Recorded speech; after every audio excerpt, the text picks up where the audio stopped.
Hi, I'm Chelsea and today I'll be taking you through my literacy journey. But to begin with, please watch this video.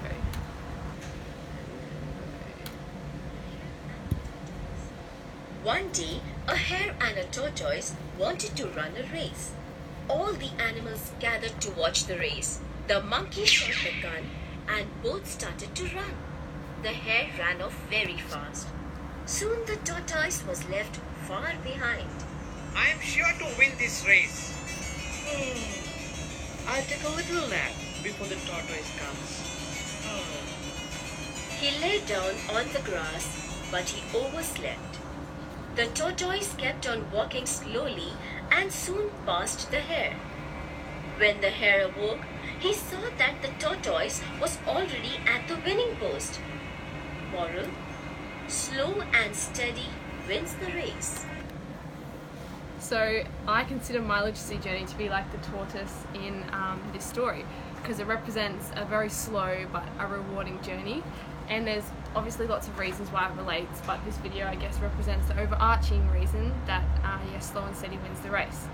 So I think I relate to the tortoise here because throughout high school I wasn't the best at English. Like, I would pass, I'd get above average, but I was never the best. I just wasn't a natural at it, and so I worked really hard. And in year 12, ultimately, I just wanted to do the best I could in the exam, and so I worked really hard. I was really diligent, and in the end, I came the third top in my class. So I really proved that, like the tortoise did, it didn't matter if you weren't a natural. As long as you did the best to your ability, you could be rewarded.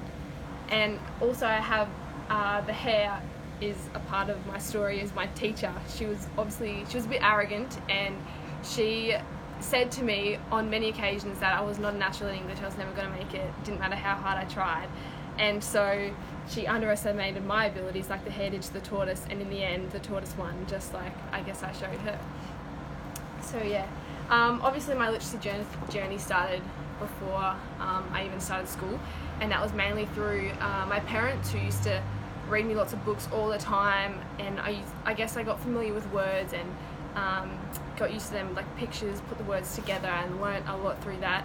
And they also used to play me audios like Charity Church Mouse and Bananas in Pyjamas, and I learnt a lot through them. We used to play them on car rides to Queensland, and I learned a lot of storytelling, creative ideas, and learned about different characters and different ways to communicate. So that was very influential. And also I went to Sunday school on Sundays, and I learnt stories like Jonah and the Whale or Noah's Ark, which was sort of unrealistic stories, so they helped my imagination to grow. Throughout primary, I feel like my literacy journey expanded in the sense that I learnt a lot of the English basics, so spelling, punctuation, grammar, all those different sorts of things, and I feel like a lot of that was learnt even from the readers. I'm sure everyone can relate. We used to have to read maybe one a night or one a week, and it really helped you get used to sentence structure and things like that, and if you got good at it, you could move up a level.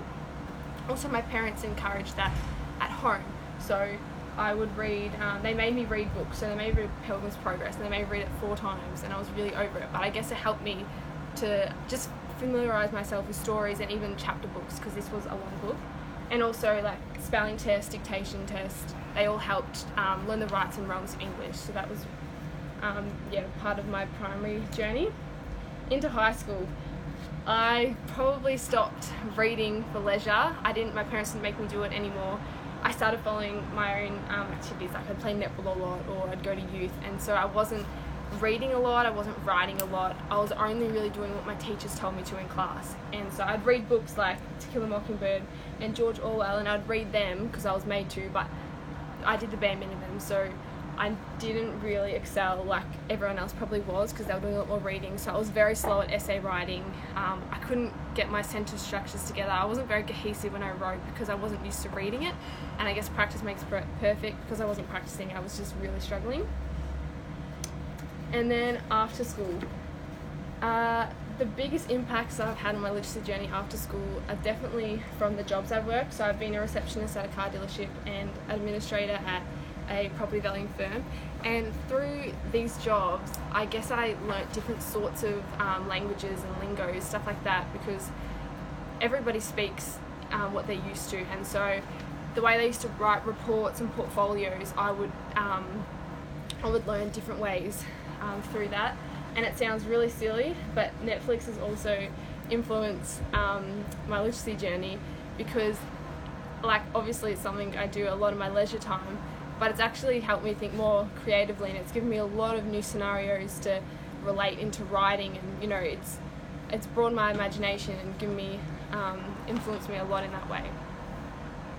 Obviously to improve my literacy skills, because the things I've been learning in high school and to university, I've been getting most of my literacy things from things that aren't professional. So it'd be good to acknowledge my strengths and weaknesses so that it can improve to professionally like write essays. And I did, after doing the diagnostic test, obviously it showed some things I was good at, so presentational features and vocabulary, and I feel like my vocabulary is fairly expansive because maybe I'm quite curious, and so I like to learn new words. And the topics I need to practice, there was a fair few there, so things like spelling, structure, planning, punctuation, grammar, purpose of text and comprehension. And I feel like I definitely struggle in all of these areas because I don't read enough, and I never read unless I have to, so I think if I read more I would definitely have a greater understanding of all these topics. But to help me with these, I guess I need to be setting some goals so that I can improve, so that when I finish university and become a teacher, I can be the best I can. So I'm going to complete a module a week.